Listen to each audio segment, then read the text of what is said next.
Nós vamos então para a nossa primeira live, Sistema de Capitalização Simples, só contextualizando então a matemática financeira. É um braço, é um ramo, né? Como se fosse uma árvore, a parte quantitativa, a matemática financeira é um ramo dessa matemática. Então, é uma parte aplicada. Então, vocês, gestores financeiros, né? Temos alunos aqui que estão desde o primeiro módulo deste ano, mas temos alunos ingressando agora. Muito bacana quem está ingressando agora no 54, né? Não tem tempo a perder para aguardar até fevereiro para iniciar. Vamos iniciar em outubro mesmo, né? O tempo urge. Então, a matemática, ela é muito útil em finanças, seja para resolver os seus problemas ou os problemas da empresa, seja para resolver problemas quantitativos de ordem que nem tem relação direta com a matemática, como uma análise de investimento, que vocês terão na disciplina do segundo ano, o mercado financeiro, uma controladoria, uma administração orçamentária. Então, a matemática financeira, ela traz um conhecimento que vai contribuir em muitas outras disciplinas na formação. Fora, pessoal, que a matemática financeira te dá o poder de pensar, raciocinar, concentrar e resolver. Pesquisas americanas mostram que instituições e alunos que realizam disciplinas quantitativas têm um poder de decisão, de raciocínio, de lógica muito mais aguçado do que aqueles que trabalham sempre com disciplina só qualitativa. Então, os números, ele vem na nossa vida para auxiliar, então, no nosso comportamento, no nosso dia a dia, nos nossos negócios, mas para influenciar nos nossos pensamentos, na forma de nós decidirmos, tá? Então, muito mais do que fórmulas, é raciocínio. E esse é o objetivo que eu tenho para trazer para vocês. Assim como tem também na aula que eu gravei, eu gosto de trazer essa problematização, é o ciclo de aprendizagem da instituição, mas de uma forma de vocês entenderem um problema que a gente tenta decidir e resolver, né? Então, o que eu proponho hoje é, quando a gente precisa de dinheiro, a gente tem dinheiro sobrando, né? Como analisar a melhor opção de pagamento? Atividade mapa, atividade de estudo 1 de vocês, te coloca nessa situação de análise. Então, você faz cálculos e você analisa o que é melhor, o que é pior, o que é maior, o que é menor, o que é vantajoso, o que não é. A gente entende que é vantajoso para você, para mim, aquilo que a gente paga menos, ou aquilo que a gente recebe mais. E isso é uma análise pessoal, né? Envolvendo o quê? Os números. Então, a gente busca sempre o maior retorno, né? Então, a gente procura fazer o quê? Comparar. Comparar o banco A com o banco B, comparar a opção A com a opção B. Você vai comprar um carro, você olha de um, olha de outro, olha uma mesma marca em diferentes locais, ou olha diferentes marcas. Quando você vai comprar, seja uma roupa, né? A pesquisa de preço. Então, quando esse valor é diferenciado, você analisa a melhor opção. É exatamente isso que nós queremos fazer em matemática financeira. Quem aqui nunca realizou uma compra a prazo, né? Quem aqui nunca comprou parcelado, né? Pode ser que você não tenha realizado nenhum investimento, pode ser que você não tenha realizado nenhum empréstimo, mas nós podemos começar, né?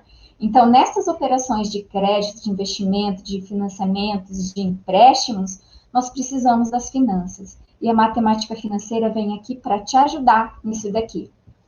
O Plano Real é um exemplo vivo da matemática financeira. Nem vou perguntar quem se lembra do Plano Real de 1994. Mas quando surgiu o Plano Real em 1994, essa nota de R$ 100 dava para pagar o salário mínimo inteiro e ainda sobrava R$ 30. Era R$ 70 o salário mínimo. Hoje, a gente precisa de 11 notas dessa para pagar esse mesmo salário mínimo.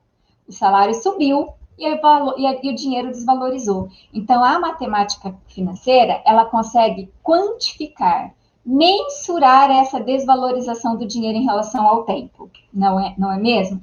Então, é uma das aplicações que nós podemos ver. Eu chamo de conceitualização aqui, vocês já têm aula conceitual, já têm aula gravada, mas caso alguém tenha vindo direto para a live, eu não quero que ninguém fique perdido. Então, hoje nós estamos trabalhando com o sistema de capitalização simples. Nós chamamos do valor à vista, do valor aplicado, do valor investido, o valor no início de uma operação. em matemática financeira, em sistema de capitalização, sempre chamamos de capital. Então, o que é capital? É o valor no início da operação. Valor à vista, valor aplicado, valor depositado, valor emprestado. Lá no futuro, nós vamos ter que pagar por uma dívida. Ou lá no futuro, nós vamos resgatar uma aplicação.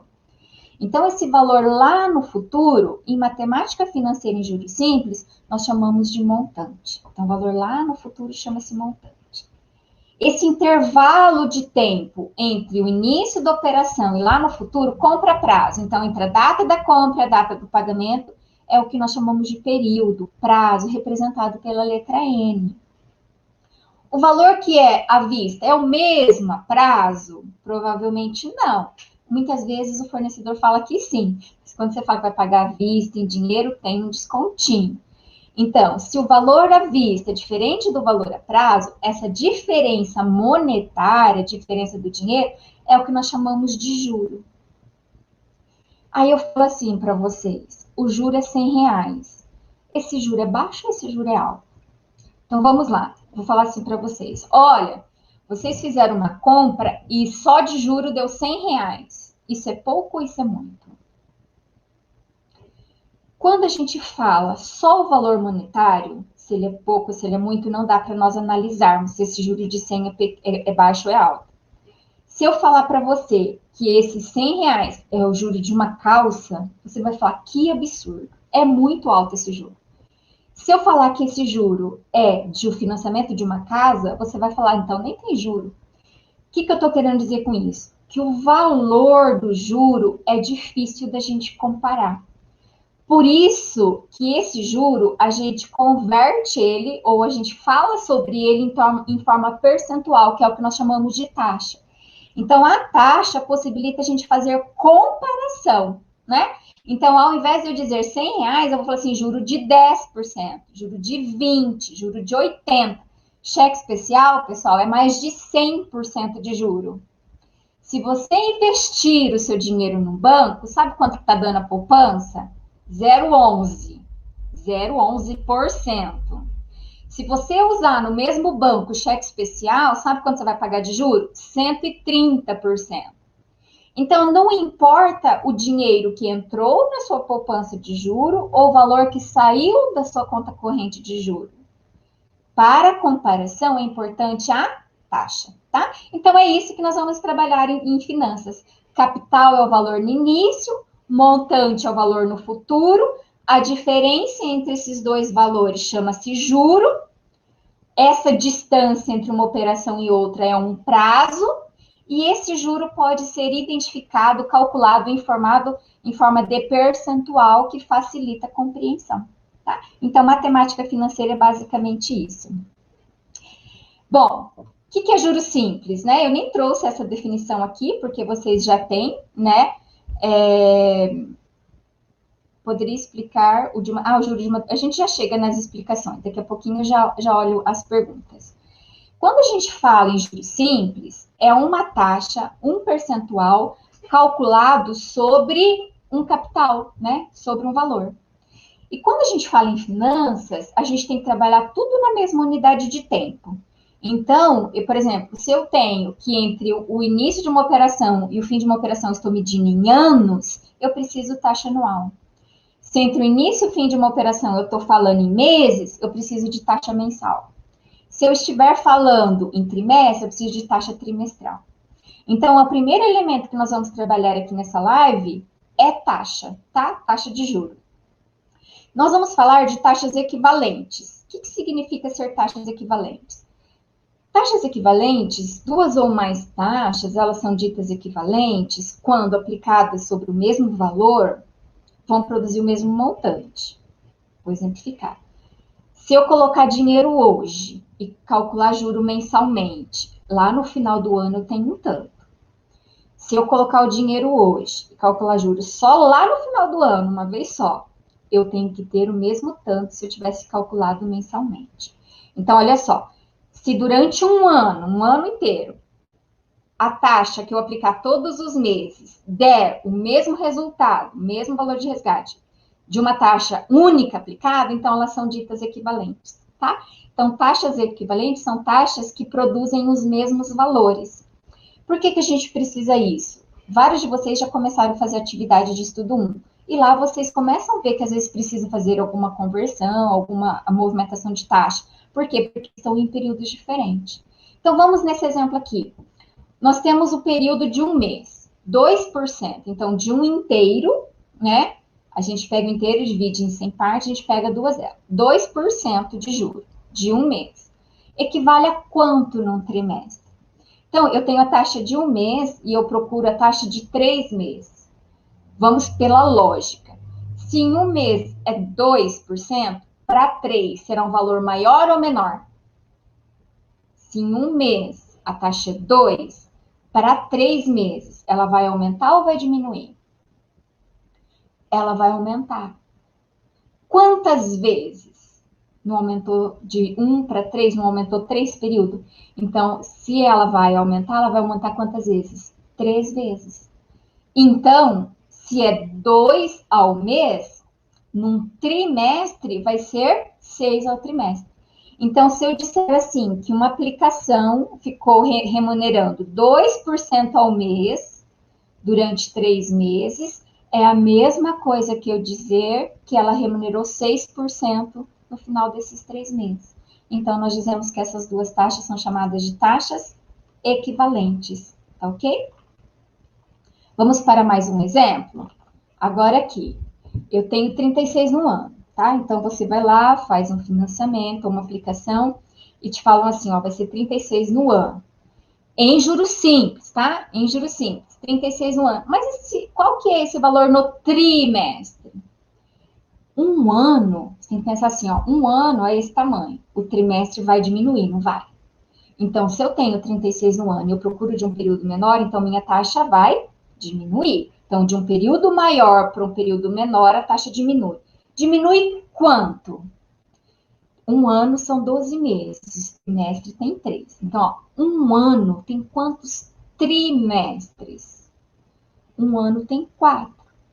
Se eu tenho de um ano e quero de um trimestre, ele vai diminuir. Diminuir quantas vezes? 4. Por isso que a gente divide por 4, tá? Então, de 36 para o ano equivale a 9 ao trimestre. Então, se durante um ano tiver colocando juros simples 9 ao trimestre, é a mesma coisa que colocar 36 no ano. Isso são chamados de taxas equivalentes. Vamos ver dentro de um contexto, dentro de um assunto? Daí eu já retorno aqui para a gente tirar algumas dúvidas, tá? Ver as perguntas de vocês. Então, vamos considerar um empréstimo, tá? Então, você foi lá e fez um empréstimo de 10 mil reais. A matemática financeira, ela é cálculo e análise. Você será gestor financeiro. Deus abençoe. Então, você terá que não só calcular, mas analisar. Você tem 3 opções. Daqui um ano, com taxa de juros de 2 ao mês, por quanto que você vai ter que pagar por esse empréstimo? Entenderam a pergunta? Você faz um empréstimo de 10 mil para pagar daqui um ano. A taxa é simples, tá? Hoje só simples, 2% ao mês. Quanto que você pagará daqui um ano? Bom, se é juros simples, nós vamos usar essa forma de juros simples. Eu deixei bem claro na aula gravada. Quem não assistiu, pessoal, assista minhas aulas gravadas. Assista. Eu falo lá assim, olha, você vai identificar a forma quando é juros simples, quando existe essa multiplicação, né? Esse pontinho de multiplicação. Não é potência, é multiplicação. Então, a multiplicação significa juros simples. E lá temos a fórmula de juro, montante, né? Essa fórmula de juro. O que é juro? Então, juro é uma determinada taxa, que nós estamos falando aqui, que é 2%, aplicado sobre um valor emprestado, que aqui é 10 mil, durante um determinado período de tempo, que é um ano. Professora, por que a senhora não colocou 1, colocou 12? A taxa está em mês. Obrigatoriamente, prazo e taxa tem que estar na mesma unidade de tempo. Prazo e taxa na mesma unidade de tempo. Então, se a minha taxa é mensal, o prazo tem que ser mensal. Se você quiser taxa anual, prazo tem que ser anual. Elas têm que estar no mesmo tempo. Então, se eu vou usar taxa de 2 ao mês, eu preciso converter esse tempo em meses. Um ano é a mesma coisa que 12 meses. né? Então, vamos só substituir. Colocou a fórmula, no lugar do capital, substitui os 10 mil. O I, 0,02, porque, ó, 2%, esse percento não é unidade de medida, é simbologia. Simbologia. E o símbolo não está na fórmula. Como o símbolo não está na fórmula, você não pode pegar o 2 e simplesmente engolir e sumir com o símbolo. Então, você tem que tirar o símbolo fazendo o quê? O que ele corresponde com a definição. É 2%. 2 dividido por 100. Então, como a fórmula não tem símbolo, você precisa transformar a taxa percentual em taxa unitária para colocar na fórmula. Então, 2% significa 2 dividido por 100. 2 por 100, que é 0,02. Então, anota aí, asterisco, nuvem, pinta, marca. Na fórmula algébrica, a taxa obrigatoriamente tem que ser unitária. Na fórmula algébrica, taxa unitária, que é esse número decimal. Nunca em percentual. Então, 0,02 vezes 12. Só multiplicar todo mundo, 2.400. Então, o juro é 2.400. Se eu pegar 10 mil pagando 2.400, quanto que eu tenho que dar no final do meu pagamento, então? 12.400. Vamos ao segundo caso, então, 12.400. O segundo fala 4 ao bimestre. E um ano tem quantos bimestres? Um bimestre são 2 meses, de 2 em 2. Então, significa que no ano a gente tem 6 bimestres. Professora, poderia usar a fórmula de juro que a gente usou no 1? Pode, tá? Mas como é uma live acadêmica, eu estou trazendo 2 exemplos, porque às vezes você se identifica com aquela fórmula, às vezes você se identifica com essa. E eu quero mostrar que as duas estão corretas. As duas são de juros simples. Como que eu sei disso? Olha lá, taxa vezes prazo. Então, essa multiplicação, essa linearidade me garante que é uma fórmula de juros simples. Repito, então, os 10 mil no lugar do capital. A taxa tenho que transformar em unitária. E o prazo eu não posso pôr 1, porque taxa está em bimestre, 1 está em ano. Então, eu vou converter um ano para bimestre. Um ano são 6 bimestres. Dentro do parênteses que a gente resolve primeiro, tá, pessoal? Sempre dentro do parênteses. No parênteses a gente tem uma soma e tem uma multiplicação. Não é finanças isso, é matemática básica. Primeiro multiplica, depois soma com 1, aí resolveu dentro do parênteses. Por último, multiplica com quem tá fora, tá? Então, a gente vai fazer 0,04 vezes 6, dá 0,24, soma com 1, dá 1,24, 1,24 vezes 10 mil, que dá os 12.400. Então, se eu pagar com 4% ao bimestre, vai gerar um montante de 12.400. E a nossa última opção? 24% ao ano, durante um ano. Aqui ficou fácil. Taxa anual, período anual, só multiplicar, dentro do parênteses, soma com 1 e multiplica. 12.400. Vou voltar lá para a nossa pergunta inicial. Qual é a melhor opção? Pagar 2% ao mês, 4% ao bimestre ou 24% ao ano? Qualquer uma, porque todas elas vão render o mesmo montante. Então, o que eu tiro disso? Qual é a melhor opção? São iguais, porque 2 ao mês, 4 ao bimestre, 24 ao ano, são taxas equivalentes. Qualquer uma delas aplicadas durante um ano gera o mesmo montante. Então, não se iluda se alguém falar para você, eu cobro juro de 2 ao mês, o outro, 4 ao bimestre. Está cobrando a mesma coisa em juros simples, tá bom? Ou 24 ao ano. Tá? Vai ser considerado, então, a mesma operação, tá ok? Tá certo? Então, qual é a melhor opção? São todas iguais, todas equivalentes. Que bons alunos, né, da vida aprendem a matemática numérica, alunos fascinantes, né, na vida vão além, aprendem a matemática da emoção, que não tem conta exata e que rompe a regra da lógica. E quem disse isso foi Augusto Cury. Isso é uma forma de eu tentar expressar para vocês que a matemática tem muito mais que números, tem a ver com emoção, tem a ver com a vida, tem a ver com o envolvimento, então, com a parte de finanças, ok? EAD, Unicesumado, meu jeito, no meu tempo, em qualquer lugar.